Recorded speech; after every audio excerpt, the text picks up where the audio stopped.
नमस्कार दोस्तों। आज मैं एक नई कहानी सुनाने जा रहा हूँ जिसमें भगवान कृष्ण अपने भक्तों को कैसे मदद करते हैं।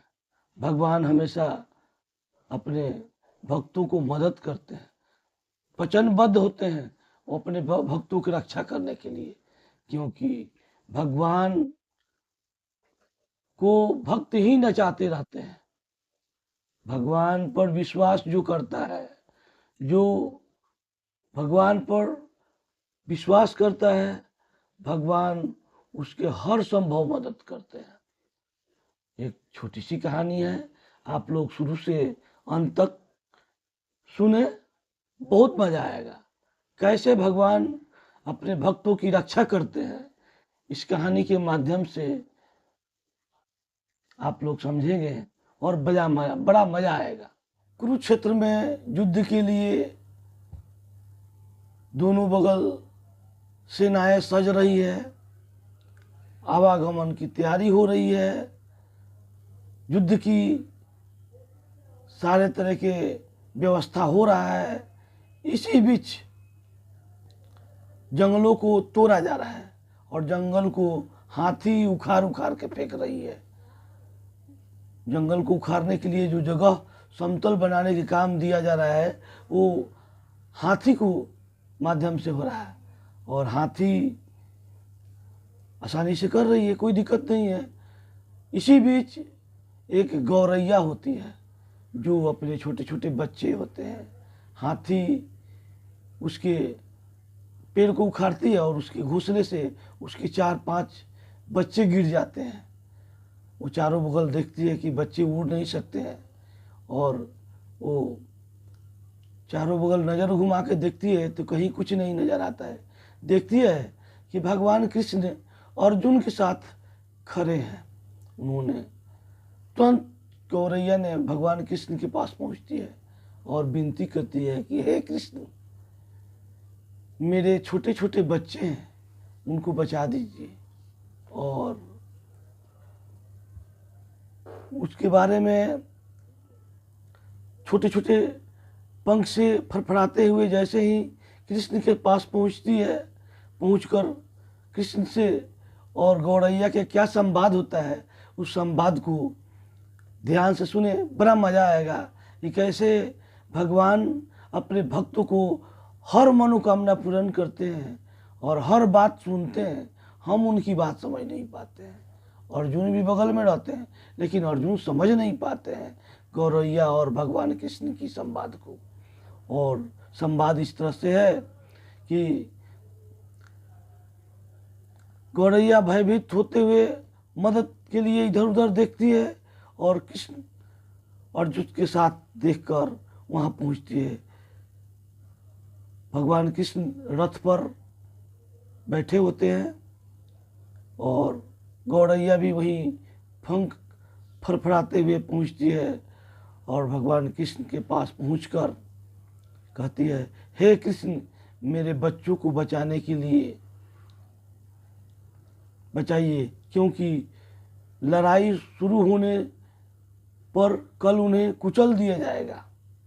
भगवान बोले, मैं तुम्हारी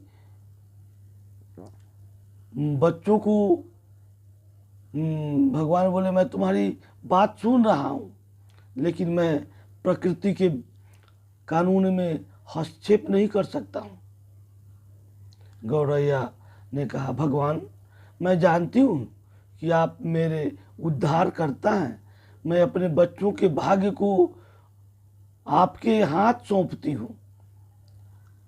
अब यह आपके ऊपर है, आप मारते हैं या उन्हें बचाते हैं। काल चक्र पर किसी का बस नहीं है। कृष्ण ने एक साधारण व्यक्ति की तरह उससे कहा। गौरैया ने विश्वास और श्रद्धा से कहा, प्रभु, आप कैसे और क्या करते हैं मैं नहीं जानती, लेकिन आप स्वयं काल के नियंता हैं, काल को नियंत्रण करने वाले हैं। मैं स्वयं को परिवार सहित आपको समर्पण करती हूँ। गौरैया के बात सुनकर भगवान बोले, अपने घोंसले में 3 सप्ताह के लिए भोजन का संग्रह करो। गौरैया और कृष्ण के संवाद से अनभिज्ञ अर्जुन गौरैया को भगाने की कोशिश करते हैं। 2 दिन के बाद शंख के उद्घोष के बीच युद्ध शुरू होने की घोषणा शुरू हो गई।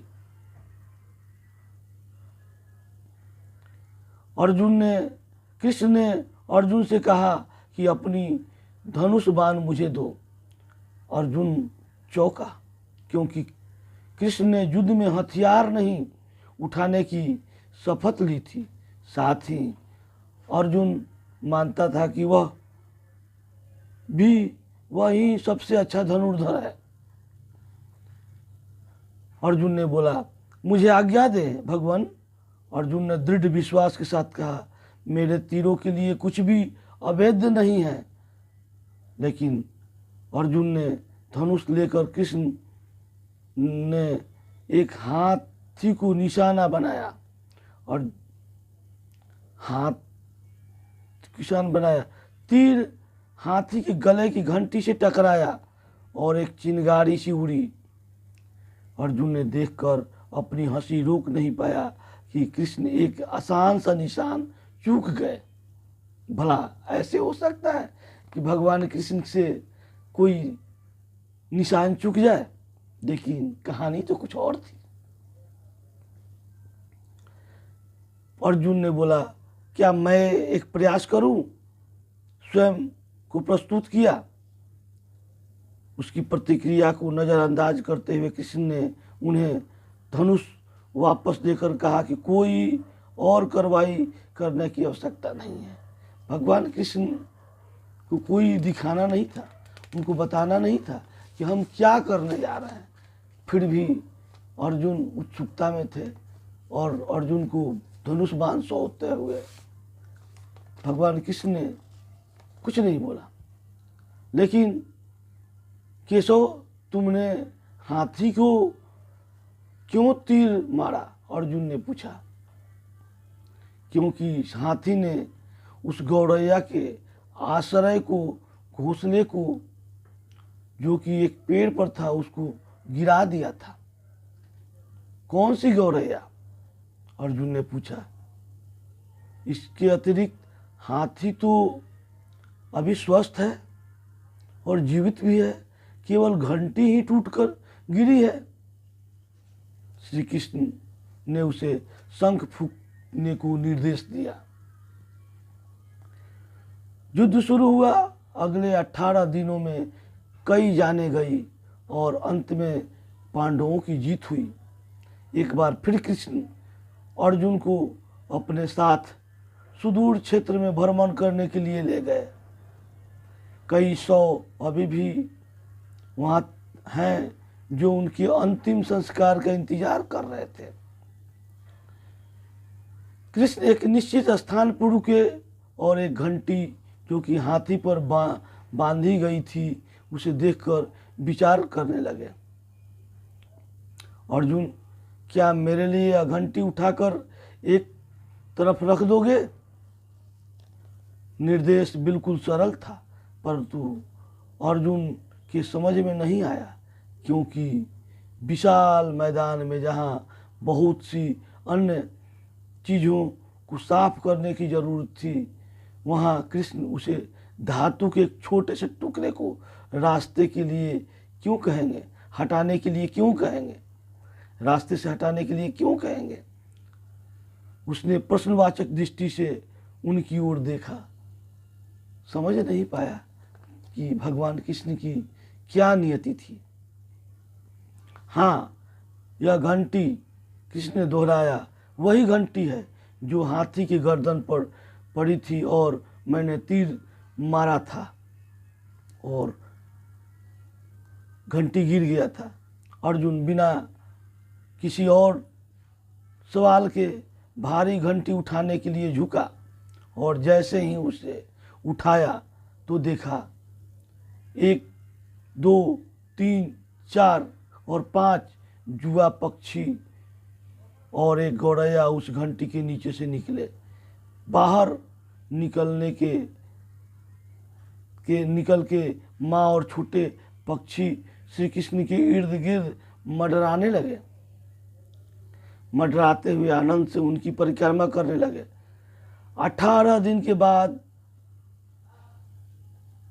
उन निकले थे और 18 दिन पहले काटी गई घंटी ने पूरे परिवार की रक्षा की थी।